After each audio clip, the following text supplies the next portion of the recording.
wet gap crossing. So the good news is wet gap crossing is like a barbell. So on the easy side, it is very intuitive and very easy to grasp the general concept. The other side of the weights is to execute it and execute it well. It is impossibly hard. And so that's kind of like the two things. Like, we're going to talk through it, but very easy general concept, but to execute well, it is likely one of the most, if not the most complex operations that a division will execute, just because there's so many variables. It is such, everything kind of flows into one area, and then it has to get spit out the other side, and the enemy gets a vote, and the terrain gets a vote. So, next slide.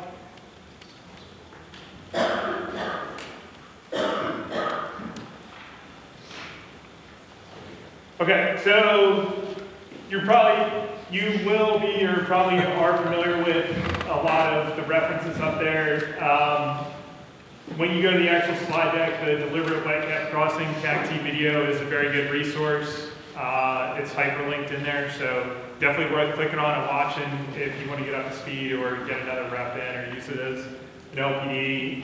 There's also some really good CACT products up there, as well as some manuals that are 200 or 300 pages with historic examples. Go super deep if you want to understand the wet gap a lot better. Next slide. All right, Jenna, so we're going to talk through, we'll quickly at the problem set, that'll kind of frame the problem and give you something to think about as we're going through. Then we'll kind of talk through the task board. We'll talk about what the division kind of owns in that, and then we'll go into planning considerations, and then we'll close out. We'll likely have hit most of the key observations and TTP stuff, but we'll talk that in the end. Next slide. Okay, so wet gap crossing problem set. First thing is, the nature of the wet gap is that it's highly restricted, compartmentalized terrain. There's a river there that you're trying to get across, which is reclusive in itself because, you're limited in the amount of bridging assets that a division has available. So you have to choose the location that you want very closely or very precisely through IPV and everything, as well as their terrain before and after are extremely constrained because everybody wants to have their piece. You've got the headquarters, who's going to see to it. We talked about the TAC earlier. You've got your engineers that want to be up there and be able to see it and control it.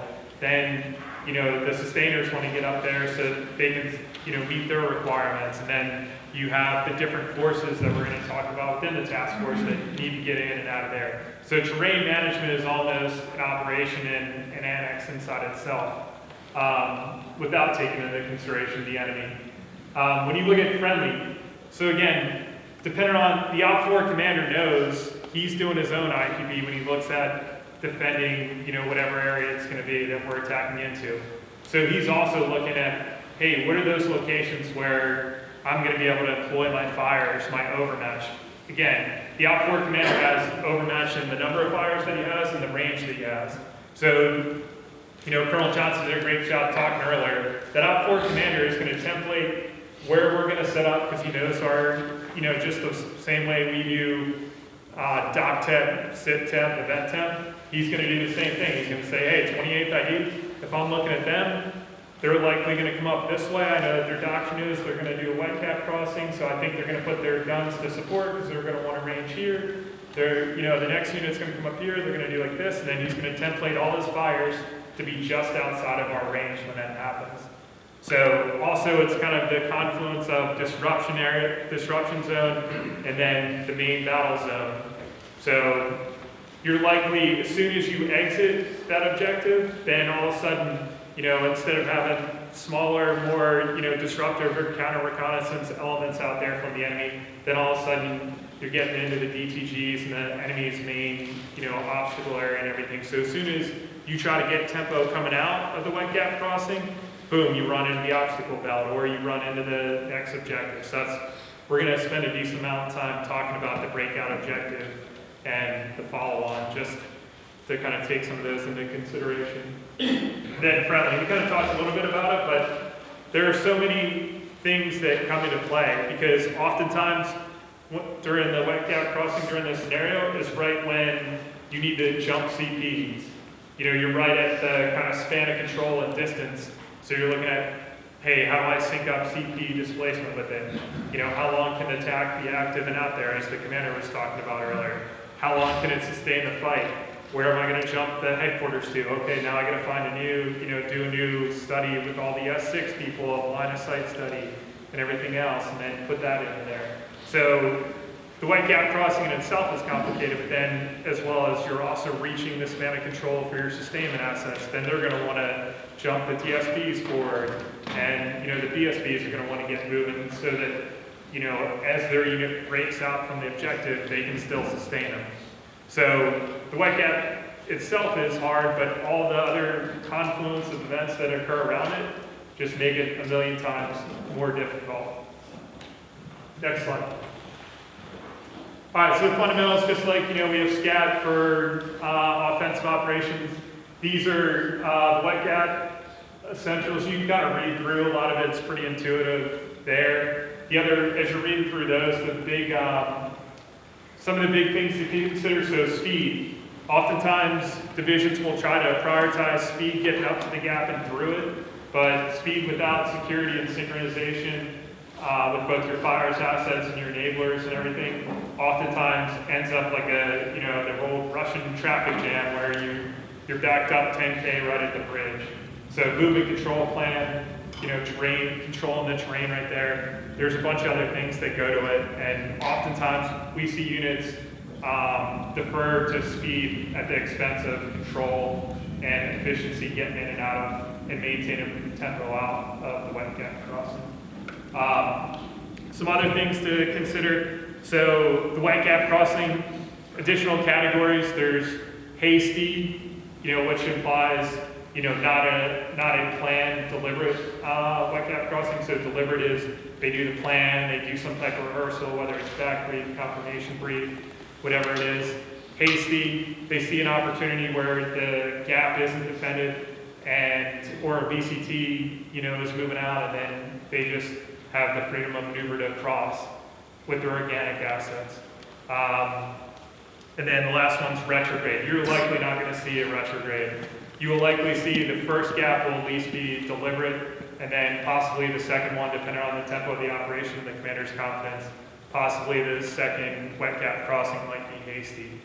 Other things to consider are overt or covert. So a lot of times you're going to see the wet gap crossing will be overt. They're going to want to synchronize all the assets and everything. They don't believe that stealthily they can make it across the wet gap without being detected by the enemy counter recon force the enemy recon force, counter recon force, or any of the other ISR or fixed wing, rotary wing that the enemy has up.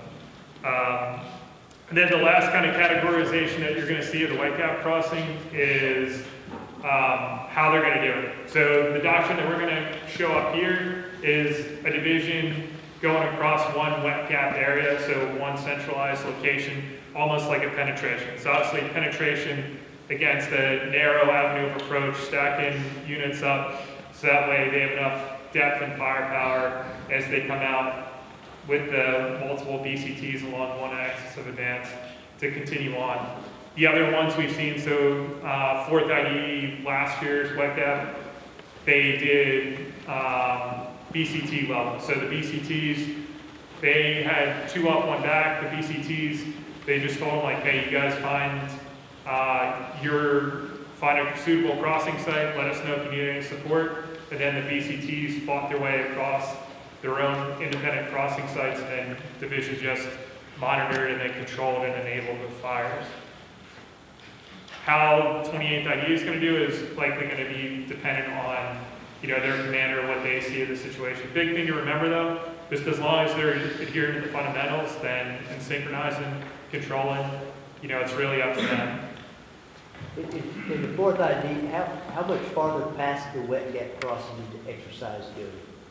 The wet gap crossing is usually about 1/3 of the way up, so it's right at the edge of the disruption zone and the main battle zone.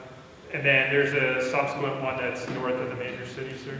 No, I mean, in terms of your training phase, was that towards the end of the exercise? It was at the beginning of the exercise, okay. Sir. So they had time to kind of expand? Yes, sir. Okay. Yep. the 28th did the same as 4th ID. So they crossed on day 2, Yeah. and they had another 6 days after that.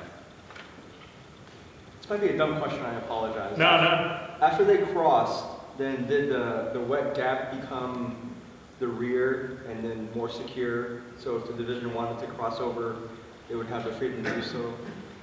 So it depends, again, you know, everything's about what the enemy, whether it's defended or not, or whether it's uncontested there. A lot of times what you're gonna see is, if they are able to surprise the OPFOR, they'll be able to get their bridges across, and then once you establish your first bridge, then you expand and try to get two-way traffic up, and then start to then push forces across. Obviously, the first one, you want to get the breakout force, and then the ability to secure deeper in, so that way you're not getting fires on you. But to answer your question, it really just depends on what the division wants to do. What you will often see the OPFOR commander do is he'll let some forces get across, and then he'll shut the gate. So he'll PCAM the crossing site, and then all of a sudden, you know, like one BCT is isolated. Again, we fight combined arms, so if you're able to isolate somebody, then you can basically, you know, kill them much easier. So they'll let one BCT get across, or if a unit is having, you know, a lot of success at the, you know, the breakout area or the bridge edge objectives, they'll PCAM the site or do it with IDF and try to destroy at least some of the bridges.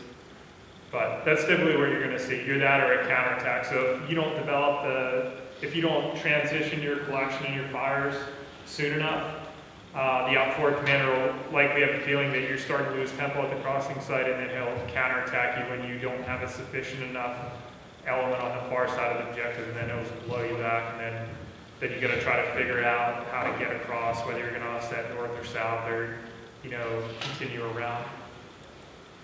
Does that answer your question? That's good. Thank you. Okay, yeah, we're going to get more into it, so we can definitely circle back on questions at the end. All right, let's go to the next slide. All right, so task order, we've got. Can you go to slide 7? All right, let's go back up to 6. Okay, so you can kind of. These are the doctrinal breakouts of the descriptions of the task order that you're going to see. So again, you've got the assault force. They're going to seize the far side of the objective. You've got their short mobility, so those are your engineers. Those are going to facilitate the crossing. And then you've got the bridgehead force. Again, they're going to help seize the objectives on the far side at the bridgehead objective. Then you've got the breakout force. So the breakout force, again, is going to continue the momentum. So the big thing, enemy fights mostly with fires. You want to try to neutralize that dead space across the river to push him back far enough so that way he can't rain indirect fires down on the crossing site. So the sooner you can kind of expand the Lachlan and the bridgehead objective. My boss, Colonel Pinero, is very specific about those bridgehead objectives need to be 30K on the far side of the crossing site, which, is kind of the sweet spot of where the enemy's 2/3 range of what they want to shoot with their artillery. So push them back far enough that at least cannon artillery, rocket artillery, they're still going to be able to hit you, but at least cannon artillery, push them back far enough that they can mass fires on the crossing site. And then if we go to the next slide, we'll see it in a little bit better detail, kind of over terrain. So, big thing, when you see it on the paper, this is the easiest, this is the one side of the barbell, super easy, very intuitive. You have the near side objective. What do you have to do to be able to do it? You gotta be able to see the reconnaissance. Can you go up to slide 7, sir? Just so it'll show the task order breakdown on it. So again, you're coming up to the crossing site, if the booth, if this stanchion right there is the crossing site, I'm coming up to it. What do I need to know? What do I want to know as the division commander coming up to it? Yep. The crossing site. So suitable, feasible, acceptable. Is the fording site, is it going to be, is it fordable? Can we just drive across? So who's going to do that? engineers with the reconnaissance force. So this goes back to the div-cav. Now when div-cav SPs and we're looking at the task org as OCTs, we say, hey, div-cav, do you guys need any engineers? Your task in the base order or, in the warning that they get before the SP says be prepared to, or on order, be prepared to recon crossing sites 1, 2, and 3. So again, circling back to our earlier classes. So again, and hopefully we're layering in the ISR, so hopefully it isn't just the div recon that gets up there. Hopefully some form of ISR is up there, intel handover to the recon force, div recon is out there. They, with their engineers attached, look at the crossing site, look at it, do some measurements, all right. We definitely can't cross, it's not fordable, but we can get the bridges in. This is how many spans we need. They start sending back the reports to the division. Then they get ready to go. Then what you're likely going to see is that recon force is probably not going to sit just on that crossing site. They're going to look at the alternate crossing site, or that recon force is going to come protect the flank of the unit that's coming up. For my class, what are they going to be doing over there? Screen guard cover, right? Likely for them, probably screening, right? As the assault force and all the bridging assets and everything are coming up. So they look at the crossing sites, determine which one is good. They likely pull off and maintain observation or pull off for a secondary task, screen, possibly, but not likely guard one of the flanks they're coming up so that as the engineers are coming up, they don't get destroyed. Then you start moving up to the main forces, right? So, first force out there, what do they need to do? They need to secure the near side objective, which is, if this is the river right here, I need to secure this bank so that I can do what? My engineer peeps. What's the assured mobility gonna start doing? Yep, or what else could they do for the engineer peeps? What's another way that they can get across? The bridges serve as, the bridge direction those serve as ferries to get. Yep, they can raft across. So go to slide 22. All right, so slide 22 and 23 in the brief here, there's a bunch of great picture kind of depictions. So for me, when I first started out working with the divisions inside the main COIC area with the plans, all I would do is my book. Each time I would get ready to go to the next warfighter, I would have these pictures printed out, and then with the capabilities, go to the next slide. Slide 23. Yeah, so like this slide right here is always in the back of my book. That way, as we're coming up, when I didn't know the stuff offhand, or if I needed, again, on the far left-hand side, you can get the rafting rates, how many vehicles can go on per, how long it takes the mech battalion to get across. I would just print those out, put them in my book the same way, indirect fire, range, for smirches and, all the enemy stuff. I'd put that in the book, enemy ADA, enemy ISR. That way, as I'm coming up, I could reference it if we had any questions or if the chops had any questions. But that's kind of a side note. But either way, so yeah, to get across, they could bridge the element that's going to get the far side objective right on the other side of the river, far side objective. How are they going to get there? They can raft across. They can take the boats across, get the infantry across while they're rafting the tanks or the Bradleys, whatever's going to come up. Again, on the near side objective, you got the support by fire, likely with your Bradleys and tanks that are there. They're suppressing the far side objective if there is any element over there. You get a foothold on the far side objective, and then you can start building up combat power. So you start flowing forces past. Engineers start putting the bridges in, whether they're going to use ribbons or, whatever it's going to be. They start flowing past. Now I'm on the far side objective, but now I need to get the exit bank, right? Because I'm, super close to getting blown back. I only own what I can see, with my M4 and, what I can hit there. So now, go back to slide 7. So now I need to get the exit bank objective. So the exit bank objective is, again, near side, far side, exit bank. Now I got enough to where I can start getting at least the rest of the battalion across. So now I have a fighting force that's going to provide the foothold here. So depending on whether they're doing brigade dispersed, like one brigade here, or whether they're all going to penetrate through and they want a large force to kind of continue to exploit the initiative and everything, depending on what it's going to be, will determine what size force you need at the far side objective and the exit bank objective. It's also going to determine how much terrain I need, because obviously, if it's a brigade, maybe I only need a battalion across or 2 companies to secure that far side objective. If the whole division is going to cross in one area with 2 or 3 bridges, then I need a bigger area to get forces across. Then we move to the bridgehead objective. So remember we talked about Colonel Panero, very specific about the bridgehead objective.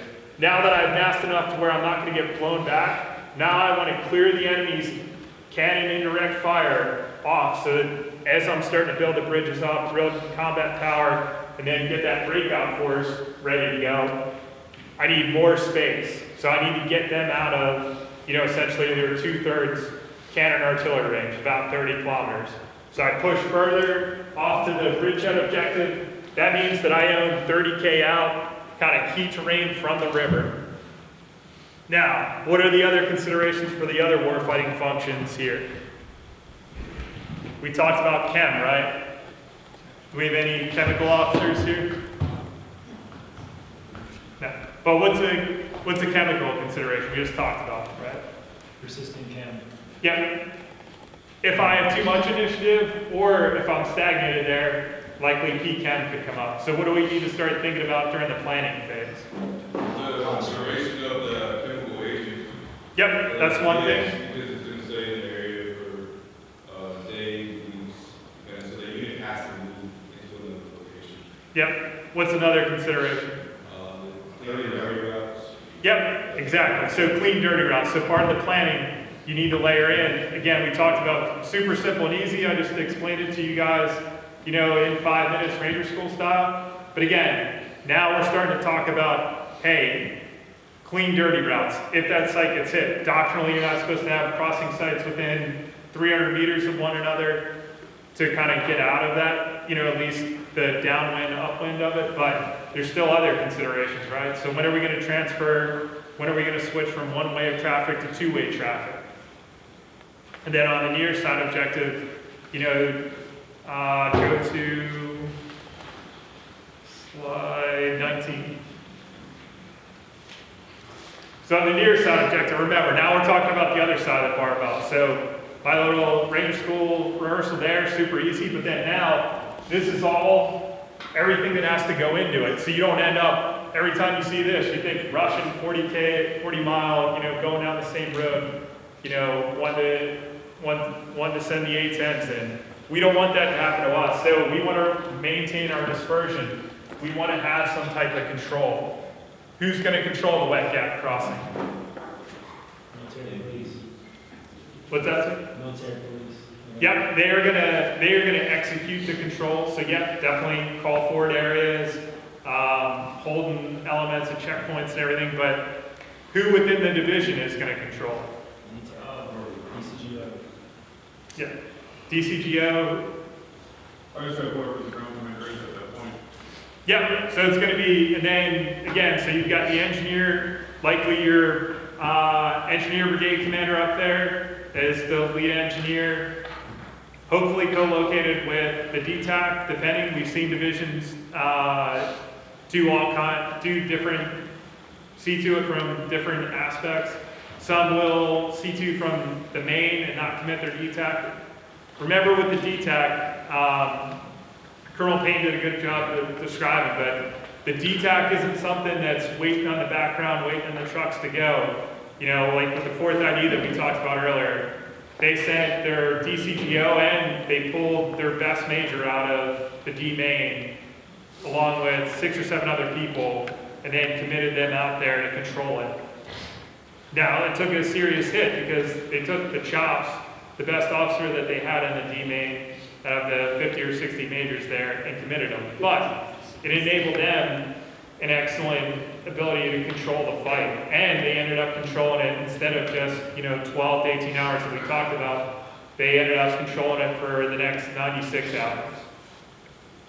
So whoever is going to control all this movement and terrain and everything, you just need to know, and they got to be in charge, and then they have to execute control using the MPs as the enablers, making sure that we all don't bunch up. So that's why you've got a holding area, coming down the route to the staging area, another holding area, then the traffic control points, then moving up to, and then getting them in and out of the far side. Because again, you have to have the ability to control the far side objective also.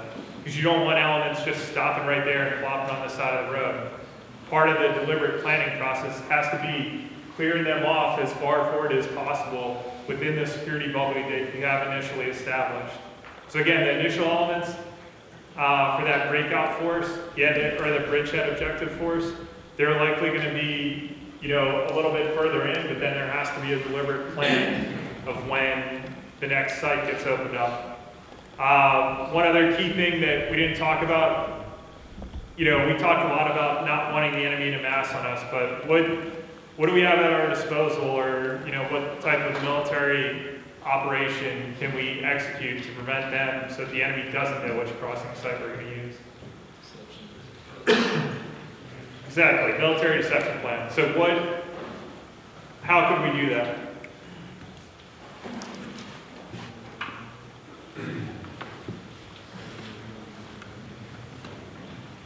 Anybody? Not that complicated. Stage forces that say that you're not actually going to cross that. Yep. Yeah, so again, we just talked about, my hokey little come over here and screen the flank. I could commit, hey, did recon, go to another site that was, that we templated was feasible, acceptable, but, for whatever reason we didn't want to use, and act like you're maintaining observation on that, get the enemy to commit. There's also within WarSim, there's the ability to use decoys, where it will emit a electronic signature and a visual signature consistent with the vehicles or an Army unit, but again, that has to be planned as well as executed. All right, so any questions about the basics of, let's go back to slide 8. Any questions about the basics of the division wet gap crossing? All right, so as the boss talked about, we'll just quickly hit through the shaping of it. So again, this is on the more difficult side of the barbell. You have to have clear transition points of where your focus is. Again, trying to get that div recon to take over the reconnaissance of the objective, to get the gray eagles forward to the breakout and the bridgehead objectives is critical. Because you don't want to have all your ISR looking at the wet gap crossing sites. Yes, they're critical, but if they're looking too far, nothing at that, I shouldn't say nothing, almost never will anything at that crossing site be able to stop us. Everything that is going to stop us is going to be out of here, just out of our range, and it's going to be all the fires, and then we're going to try to send Colonel Watts's, Apaches over here, but then the ADA is going to fucking shoot them all down, and then we will have lost, both our aerial fires and our ground fires will be ineffective, and then we're stalled right at the breakout. So, the most important thing for the fires and the targeting working group is, hey, what are the triggers? Is it time-based? Is it event-based? What's the trigger to move the ISR collection forward? What's the transition to stop looking at the intermediate objectives and to look at the bridgehead objectives? What do we think are some potential triggers to look at? Get a certain amount across the bridge, certain amount of snow. or Yep. equipment. What else? Intel handover complete with the div recon or the other element. For the Intel people, what do the BCTs have that they can do their Intel handover with? Shadows, right? Little flying lawnmowers, gray eagle, shadow, intel, handover, whatever it is. But you don't want to lose continuity of what's going on there. But again, as soon as, that cab squadron or the forward edge of whatever it's going to be, can get eyes on with their optics, as soon as you can get assets, start moving them forward. Because as soon as I can get, let me use the pointer so you guys can see. As soon as I can get, div recon, div cab up here, then I can put my assets out here. I can move the gray eagles out here. And then all of a sudden, either the shadows get up, hand over, all right, hey, recon complete, all right, let me get the shadows looking here and start looking at the exit objectives and the intermediate objectives. Then let me get the gray eagles moving forward of the bridgehead objectives. Because remember, everything's about leaping forward. The shit that's going to kill us the stuff that's going to kill us on the bridgehead objective isn't on the bridgehead objective. It's now over here, just outside of our fire's range. It's all the smirches and BM-21s and everything. It's everything ranging outside of us. Now, yes, hopefully CORE is helping shaping us while we're focused on here. But hope isn't a method, right? We have to confirm. This is the things that we're talking about in the conditions check and everything. So leapfrogging assets forward as soon as possible and not losing focus. Again, this is the complex side of the barbell. Somebody within the TOC and the D main or the D TAC has to keep the assets and everything moving forward to help look at it. We can't all stagnate, because what's going to happen is everybody's going to look at the VCTs or look at the crossing sites and be like, hey, how are they getting across and everything? They're all going to get tunnel focused right here, when really all the stuff that's killing us and all the stuff that we care about is right over here. All right, any questions on that? Let's go to 8.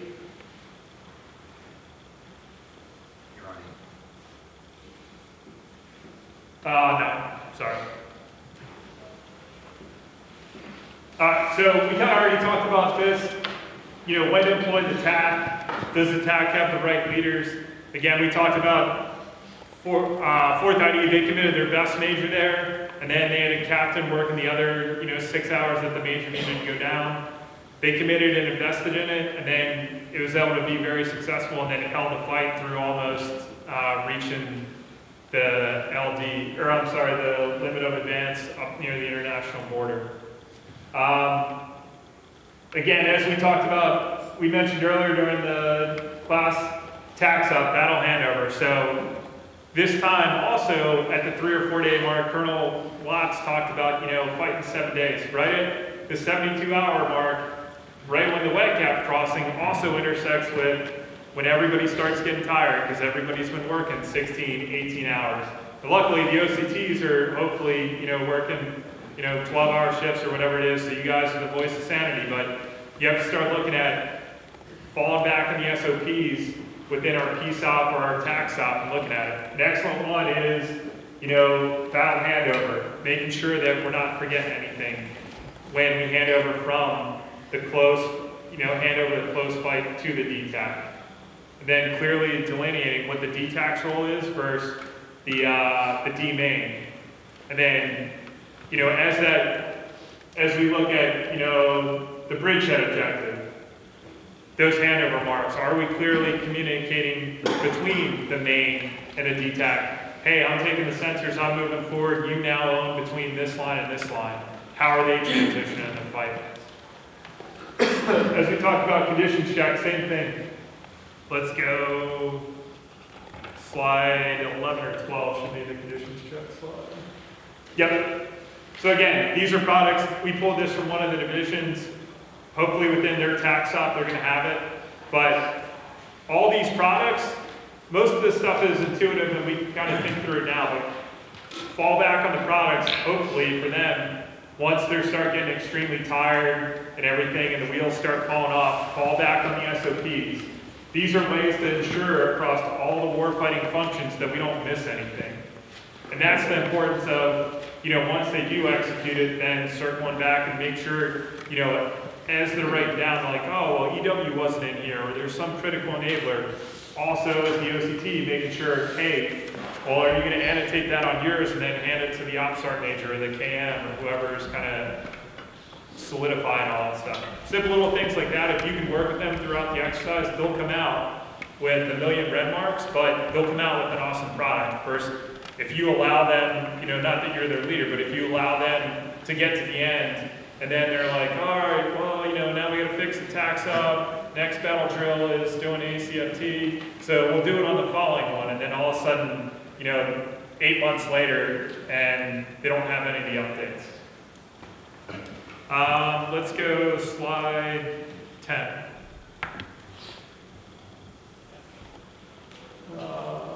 Let's go slide. Yeah, so sustainment, again, we're going to talk a lot about this tomorrow, but things that you're going to want to specifically look at that divisions often struggle with. The critical munitions list, again, do we have enough pods? Again, the FAB is usually going to be, the FAB, if you guys are unfamiliar, because I had to work with them, one of the warfighters, their FSC is like completely insufficient for what they need. So oftentimes what will happen is the FAB will get up there and then try to get the rockets. Colonel Peters and Colonel Johnson are laughing about it because this is like every single warfighter. They're going to be like, we need more pods. We have our critical munition list, and we, still have 20 more to shoot. And then they can't figure out where it is between, the DSB and then their FSC, and they dropped it somewhere. I mean, it's like every warfighter, you can write the AAR there. DSBs and CSSBs. Again, the white gap crossing usually happens right when those supply lines are at their stretch. So how are we synchronizing the movement forward of their displacements while supporting this? Engineers, again, all the sustainment, they play a critical role in this. So all the warfighting functions have to lay in. The ADA, hey, where's the protection bubble? DTAC and main are right together. But then once the DTAC attaches, during the planning process, where are they at in the PPL? Are we gonna, whose vendors are getting pulled to support them? Little things like that across all the warfighting functions are what all the OCTs need to lay into to help figure it out. You guys did an excellent job talking about clean, dirty route, MRVCs, where the engineers should know exactly where all of ours are at, and then what's the priority of support for those behind? When are we calling them forward? Where are cores at? Do we have a backup? Oftentimes what you'll see is, the Russian road of death, the MRVCs will kind of rush forward and then they'll be stagnant for 10 and 12 hours and then they'll get struck with indirect fire observed by enemy UAS. And then our backup, MRVC, our bridging company, will be destroyed. And then we're stuck trying to talk to core and then pull it forward. And then that's like 6 or 8 hours later. So then we only have one-way traffic going across the bridge. So then all our casualties can't get back, or all the supply can't get forward because they're not in the priority of movement. So it all goes, simple little things like movement control on the near side, all compound problems on the far side. All right, next slide. All right, so we talked about managing the fight for the wet gap crossing. So what are some points of friction that we think managing the fight? We talked about the first couple.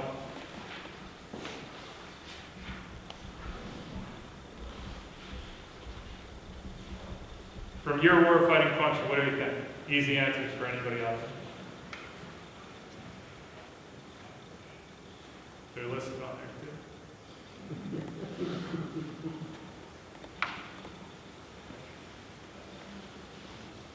All right, you broke me, all that. All right, keep moving. All right, so transition to the C2 sites. Is this a time-based? Is it event-based, right? So how long is the TAC going to be out there? What's going to be the trigger? Is it reaching the far side objective? Is it, securing the breakout objective and the follow-on force continuing on? Is it the main displacing and, moving up at the, 50 kilometers, where they're far enough away from the crossing sites, but close enough to where they can control the next phase of the operation?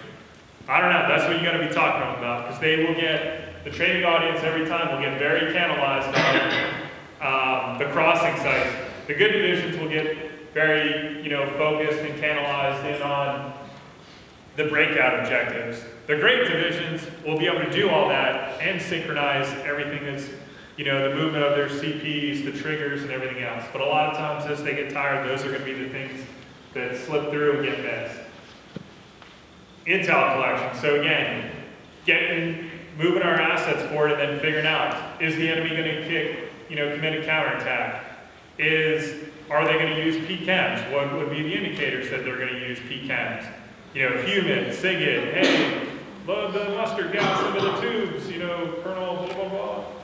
And there's gonna be indicators that will come in through the stimulus within the warfighter exercise. But 28.E will only understand that and receive that if they're actively looking and collecting on it. So simple indicators like that. As we look at common indicators of being off plan, so what will typically happen is the fab will start running low on ammo, and we won't be able to get them out there. So the sustainers will have to start jumping through their third point of contact to figure out how to move them up. Also, they will remain in place at PAAs too long, so they'll start getting hit. They'll start losing their radar, so counterfire radar will start failing. CCIR will be met, but then 28.E doesn't do anything about it, so they get an indicator, that answers a question on their DSM, their decision support matrix. So, some ISR asset sees that the enemy is committing, their tank regiment as the counterattack force, but everybody's so tired, they're focused inward, they lose focus on the deep fight, and then all of a sudden that CCR gets answered, doesn't do anything, doesn't trigger an action by us. And then the other big thing that will happen, which we'll kind of get into this more tomorrow, so I won't spoil the anticipation, but they will under-anticipate the personnel losses for both equipment and vehicles. So because everything within their time frame and planning and everything will get constricted, they won't do the war game. The war game is where all those estimates come up. So, hey, we're going to lose 70 or 80 tanks, which then for the sustainers means, hey, we need to plan that class 7 moving forward concurrently, so that way, hey, we lose 70 tanks, and then all of a sudden we've got 40 or 50 coming up.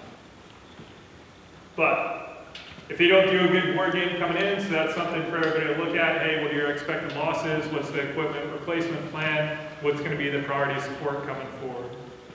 All right, next slide. We're not going to go over all these, but again, a lot of these, what we talked about, triggers, time-based, event-based, CFL, FSCL, as Colonel Johnson talked about, are we predicting that far enough out? Are we making adjustments? Are we telling them, hey, we're moving faster than expected, we need to move that up? Do they look and see the second and third order effects of being slower? Hey, we need to not move the CFL because RSI and FSCL, because our assets aren't going to be in position, there's going to be a gap and the enemy's going to exploit it. Next slide. All right, so we hit most of the key takeaways and trends during the brief. What are your questions? Let's then give the time back to ladies and gentlemen here and answer any questions, because I know we went by fast. For reference, this is usually a 2-hour class with, all majors, senior warrants and senior enlisted and everything. So this is a lot for everybody, but we kind of covered a lot. What are your questions? What can we dig down into or clarify for you? How long does it take to cross the wetland? So let's say up through phase 4, and assuming that the conditions are set. So conditions are set, now you're advancing with the elements, pre-cons, we've identified the crossing points, so then in phases 2, 3, and 4, roughly how long does that take? And good warfighters. So I'm not going to take the easy way. It's going to say it depends. But I would say the factors to take into account are the MRBC. If you go to slide 23, so some of it, if they are flowing very well, if Mongos like me, the infantry guys and the armor guys are flowing very well, then you will likely be constrained by your MRBCs. If you have one MRBC up there, depending on how you're gonna get across, whether you're rafting or whatever, the engineers will likely be the limiting factor to get across. But typically 5 to 6 hours, you can be across with the initial far side element, depending on how proficient you are. Again, at day and night, much easier and less dangerous to do during the day. Much less danger in accidents or drowning and everything during the day. Much more danger from the enemy being able to see and observe you, or the villagers or whoever reporting up with the human network. But either way, 4 or 5 hours you can have the initial far side element secure, be built in combat power for the exit bank objective. But really it depends on if it's, so 24 or 4th ID did very well with the, they did it covertly. So they essentially had 2 or 3 battalions at 2 different crossing sites before the enemy out-forward commander knew about it. So they were able to flow pretty fast. I mean, 7-8 hours, they were already out of the breakout objectives.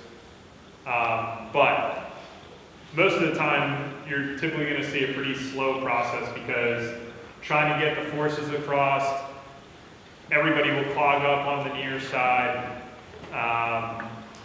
Some critical asset will get stuck behind another one. The movement control plant will start to fall down or start to fail. So you'll be trying to get the backup MRVC up, but the elements aren't pulling off the road in the call forward areas or some of the other movement control sites. And they're just sitting on the road, and then it'll delay everybody. When you say breakout objectives, what are those? Are those the exit bank objectives, the intermediate, or bridgehead? After the bridgehead are the breakout objectives. Bridgehead. So when you, So that's when you're in phase 5. yeah, so exit bank, or far side, exit bank, bridgehead objectives, again, bridgehead usually be determined by 2/3 artillery, rock cannon artillery range, and then breakout objectives are, what the next objective is, usually depending on, whether they're the east or west side, it could be the city or whatever the follow-on objective is. So some of it, I think, also will depend on how they plan and what the task organization, from the engineer perspective, how much assets they have. Yes. And how they choose to fight it. But what have you guys seen typically as the task organization that's given in the warfighter in terms of the number of multi-role bridge companies? Because that's really the limit in terms of being able to establish those. So it's common to have 4 MRVCs in the warfighter for the division. The division will then task organize those down in one of 2 ways. Sometimes they'll give them to the BCTs, which then they bring up to the flock and they get destroyed. Or they'll leave them in the MEB just for safekeeping. The Maneuver Enhancement Brigade commander does not control the MRVCs, but he'll keep them far enough away from enemy fire until they get called forward for the plan. But there's lots of different ways that the task organization is laid out for the different elements. Is there also an engineer brigade that's allocated for these warfighters, or is it just the MEB? So the engineer brigades are for corps, and normally just the MEB at division, and then, correct me if I'm wrong, Colin, but they'll have engineer battalion out of the MEB, and then controls the bridging from there.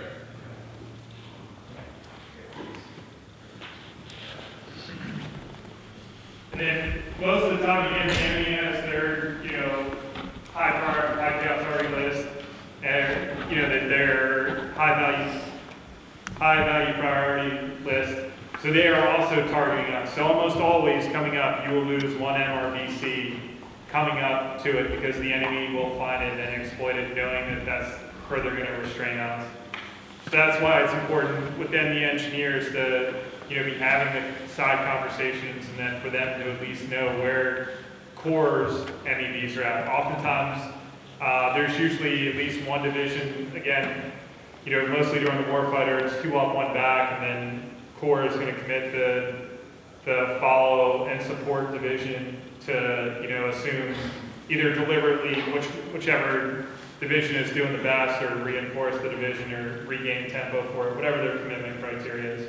Well, what you'll start to see is the Corps commander will start peeling off some assets either from his reserve, like what he has within his span, or he'll direct the follow and support division to start pulling MRBCs off them and pushing them forward to maintain the Corps' tempo. Because again, Corps is fighting it just like we're fighting our BCTs. They're 2 up, 1 back, and they're trying to keep them even with the fire support control lines and everything. They're trying to keep it synchronized.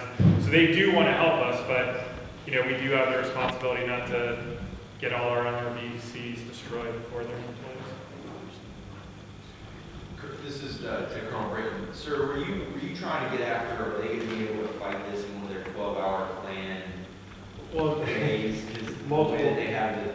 Yeah, multiple reasons. how long is it really gonna take a staff, pick the level of efficiency? I won't say it. Based on the time that they have available, and then not just that, but the OCTs that are available, and then preparation that it's gonna take between, HICOM, or the house in general, and then how are the OCTs aligning to make sure that, because this is a vignette, right? And this is a vignette that I've never built before, because I've never crossed a river. Like I just fly over it or drive over it, and then I just kill everything on the other side, right? And none of us do this unless you're in a division warfighter, because who's been in a division where you cross a river, maybe except for Colonel Bunch, an invasion or something, I don't know. But, so there's a gap here. This is a significant gap for us. Like fucking six up here, and I are taking notes. Like this is gonna suck for everybody, not just the training audience. So I'm just identifying them, and then I'm trying to think ahead, kind of like you are. That's where I'm at. So yes, we don't have experience. I think you said it, you might not have said it quite this way up front. Simple in concept, very complicated and difficult in execution. And when I say simple in concept, right, if you start with the end in mind, one, it's not a static battlefield, right? You're going to have a G2 that gives an enemy estimate. That's going to change as you're executing this, because when you're crossing a river and kind of making a bridgehead, that's attracting a lot of attention. And so, with the enemy didn't know what you were doing before, they know what you're doing now. And when you think about the breakout objectives, that's designed to kill enough enemies so that all the follow-on forces can come through, right? The breakout is a breakout. You're trying to get away, far enough away from the crossing point that you're buying your higher headquarters some time. And so when you back up, you kind of know what enemy you're expecting or templating for the breakout objectives. So the exit, what you call it, the exit bank objective, you got to get enough forces, you got to give yourself enough room to get enough forces to achieve those breakout objectives. Your far side's got to get enough, you got to kill enough stuff to get all these things across. But if you're not looking deep, and if the Corps' not looking deep, it's just kind of allowing all these things to come through, and so that's sort of what gets into the OODA loop. And that's why it becomes very complicated in the execution, because it's a dynamic fight, not a static kind of a set piece chess match. So you always got to kind of keep that in mind. So conceptually, that's what you're trying to do, and you can easily get lost with the details of it. Right. And with the limited experience that we have, where do we as OCTs, maintain the value added to the training audience? Where at this point, I'm going to be there going. I prefer the experts, right? If you're sitting on the chops and the COIC and the folks that are managing the close fight, that's sort of who you're covering down looking at. And they can sort of navigate you to the friction points. They can give you some TTPs of where to be, when to be, as this thing is getting executed. If you're worried about the JAGIC, you're kind of making sure they're focused on what they're supposed to be focusing on. Again, as I defer to the experts, because I'm talking without a knowledge or experience base in this particular instance, just sort of knowing what they're. Yeah, I mean, so you're gonna, I mean, you're right, like, you're gonna see during, so go to the slide now. I mean, we put up a bunch of, you know, like slide 1 and 2, so there are things right on here as well as the trends. If you look at the trends for 21 and 20, they're gonna have wet gap crossings in there. Also within the vignettes, you can pull out from the doctrine at the CAP doctrine right at the very front. So I mean, there's a bunch of other things. If you go to the two slides up, there's a bunch of things here to look at. But I mean, really, it's just like, I think you're not giving yourself enough credit, because you're going to look and see during, you're probably going to do some prep after this between now and then. So I mean, you're going to get even better at it. And then you're going to see their holes in their planning, because you're going to hopefully, you know, be getting at least 6 or 7 hours of sleep. You're going to be, you know, pulled back from it, not in a knife fight. So understanding the basics from this class and then whatever you do between now and the, you know, CPX 3, as well as looking at the doctrine and learning the lessons learned from all the other divisions that are documented in there, you're going to have a good idea, as well as you and your team have a ton of experience. You know, it may not be specifically about this, but, you know, you will cross-talk among yourselves much better, hopefully, than, you know, I think you will, much better than the training audience.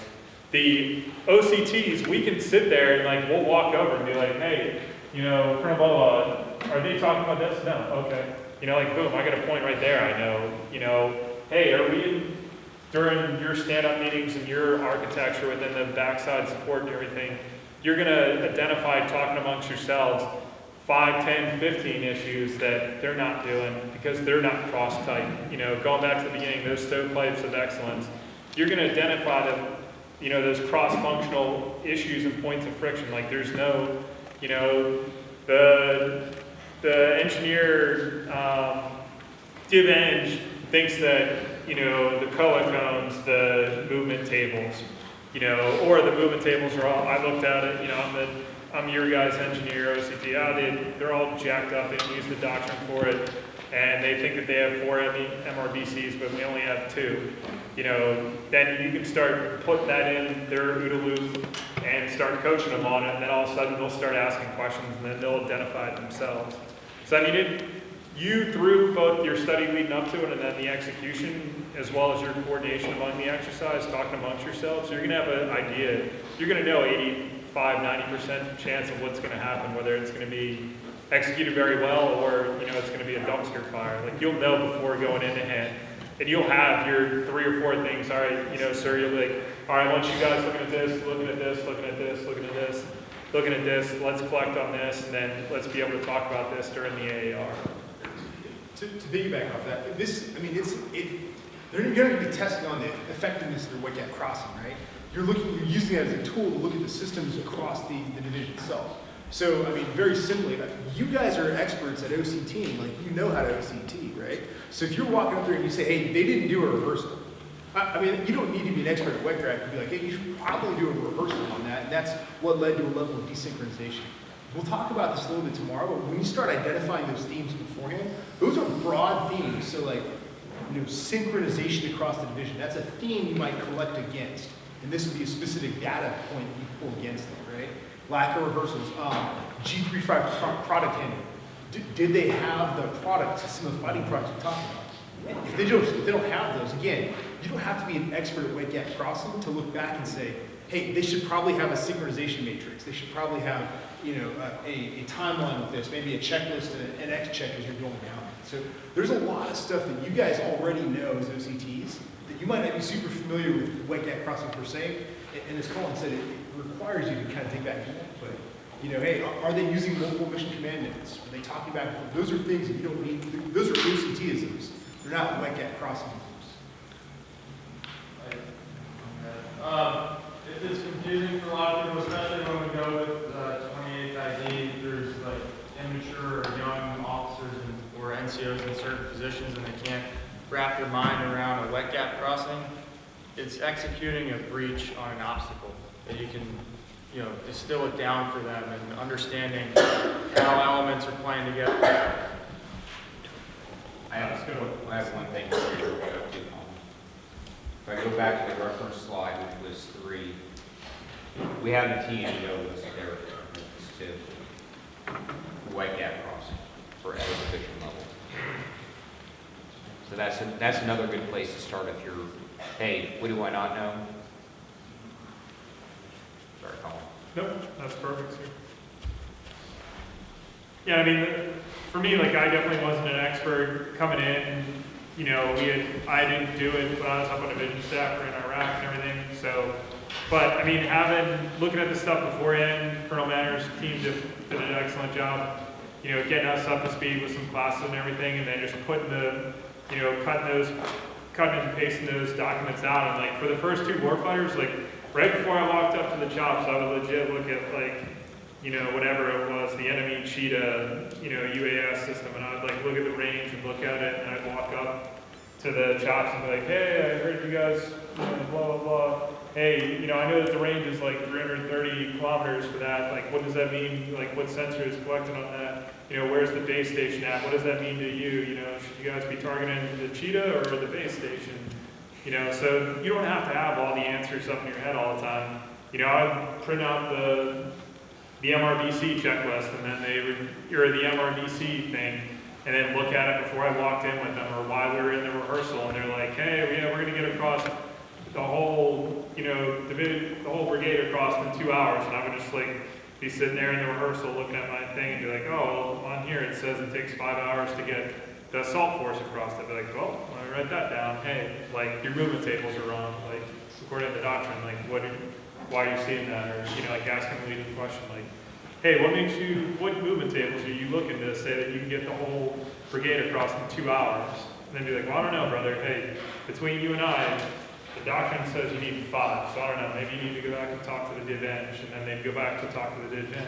Like, oh yeah, there's a number in the Excel spreadsheet that was supposed to be 9, and we put in 2 or whatever, and then like you just save that guy, and then you're building your capability. Like, I didn't know that, I just was looking at it and paying attention during the rehearsal. Okay, anyway, so, sir, do you have anything? So, I know you guys. this could be another 2-hour discussion, but we won't do that.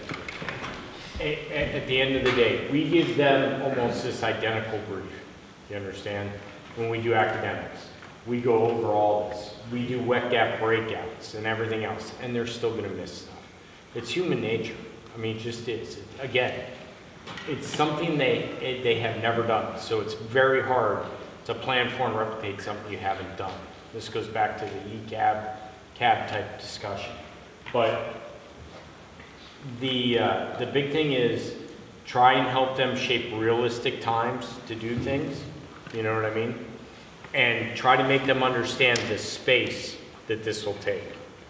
Okay, they'll have a route and it'll be wooded all the way up to it, and it'll be like a tree stand on the other side with no roads that connect it, and they're like, that's the spot where we're gonna do a wet gap. Now, in all fairness, WARSIM will allow them to do the wet gap there, you know what I mean? But understanding and planning for what WARSIM will do and what reality will do. Always try to get them to plan on the side of reality. And don't bring up what the computer will allow them to do or anything else. If they try to plan everything within those parameters, we adjudicate things, we do certain things. So it all balances out. Now, the other thing. Who do you think has gotten more MRBCs destroyed? Brigade commanders or the MEV commander?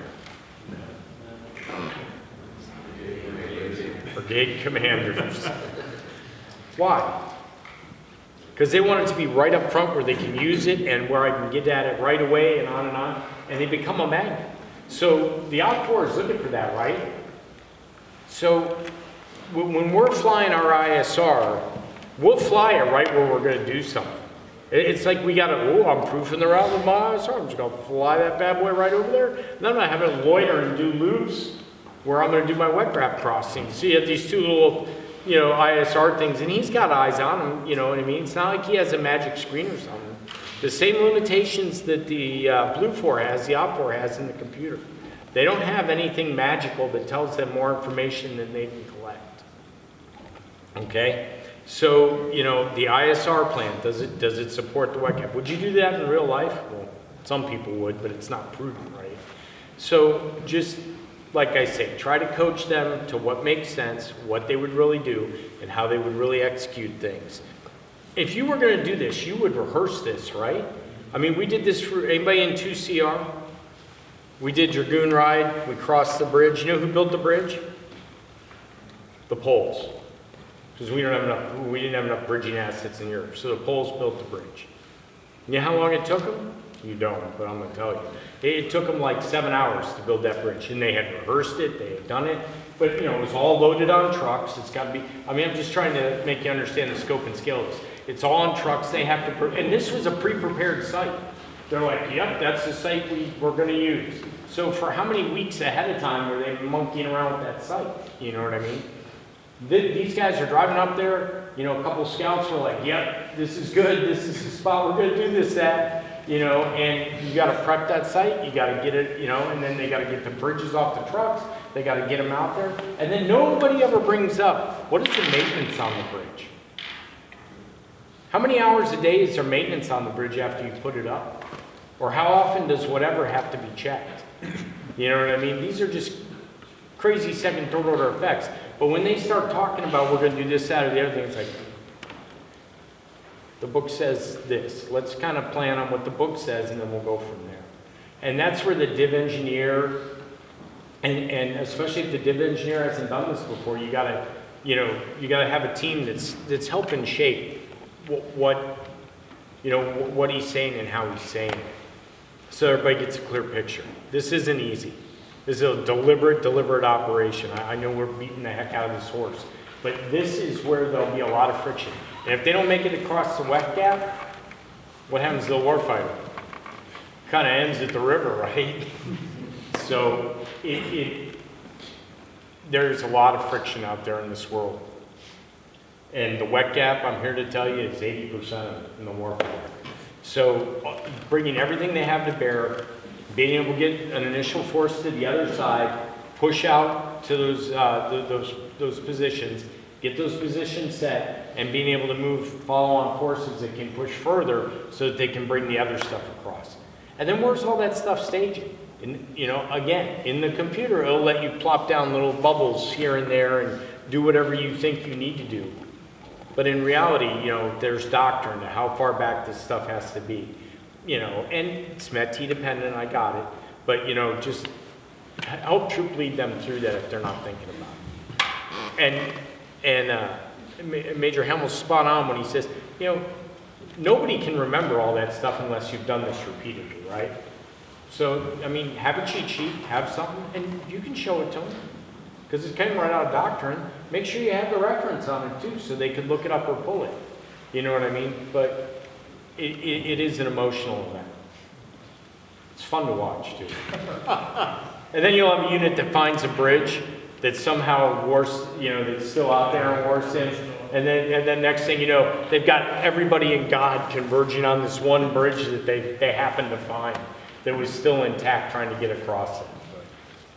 It is entertaining. I think that's enough on that. They'll have the 4 MRBCs. Chances are they'll lose one, and the other 3 will be okay. If they lose another one in the warfighter, usually we'll start trying to pull one from division. Corps. How many does Corps have extra? 2? It's 2, yeah. So each division has 4 to begin with, and then there's 2 more. But where are those two MRBCs located? Yeah, way back. So you know what I'm saying? They have to be prepared for all that. The argument of letting the MEB commander, control that and then release it to them forward or not goes back and forth. We've seen both techniques. We've seen both techniques work. We've seen more of the cutting into the brigades cause more friction. But as long as they have a plan, and as long as that plan, is executable, I mean, that's their plan. But it gets sporty.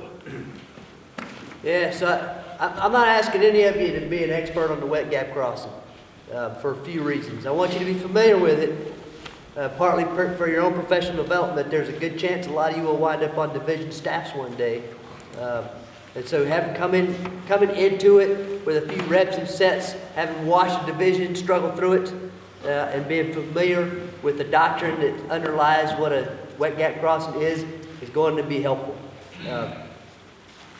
I need you to be, again, familiar with it. We're not grading the division on their execution of a wet gap crossing.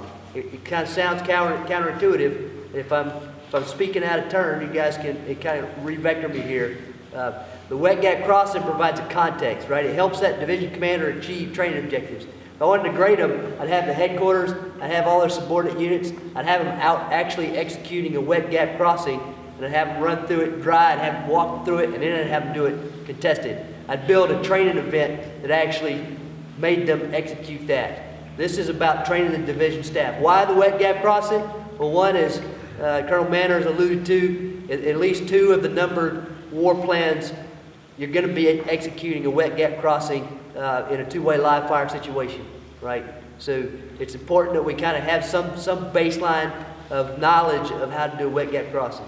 2, like a breach, we always used to train the combined arms breach, enter clear a trench line way back in the day, because it forces you to integrate all of the warfighting functions. Back then, the boss, right? All of the warfighting functions have to get involved to really properly execute a wet gap crossing and continue to fight on through the breakout objectives, so on and so forth.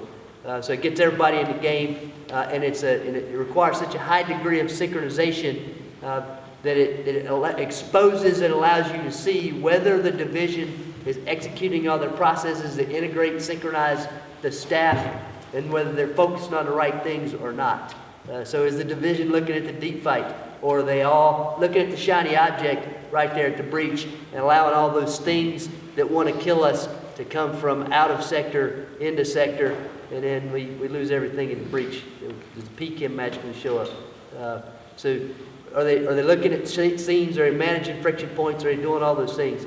It's the processes, the systems, the key events that most of you probably will be sitting in on.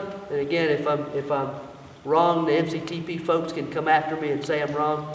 They're probably going to be working groups, boards. They're going to be going to the update briefs to watch what the staff is doing, and then I'll probably be sitting in on a lot of things that are briefing the CG and the leadership. Okay, are they making the decisions that they say they're going to make? Are they making them in a timely manner? And is that path, that critical pathway of meetings leading to a decision, or is it not leading to a decision? That's really what we're helping them with feedback on. The other thing that we have is sort of maybe an elephant in the room, maybe not. 28th Infantry Division did this in Warfighter in November. They've been planning this thing for 2 years. They're re-rolling exactly what they did last November. I think it was 2202 or 01 or something like that. Okay, so they did it in September. They did it in October. They did it in November. They're going to do it twice in June, or once in May, twice in June, and then they're going to be done with the wet gap crossing. We're not going to know more about the wet gap crossing the 28th, especially this particular one that they're doing. So kind of keep that in mind, and just relax a little bit when it comes to, it's, like I said, simple conceptually, but very complicated, and a lot of moving pieces that go into the wet gap crossing. Learn about your particular piece of it in terms of warfighting function, familiarize with it, but you don't necessarily need to be an expert. There's a lot of other things I need you to worry about when we go see 28. Is that a true statement? Did I say anything? Okay. Okay, team, hey, our next hit time is 15:30 for the breakouts.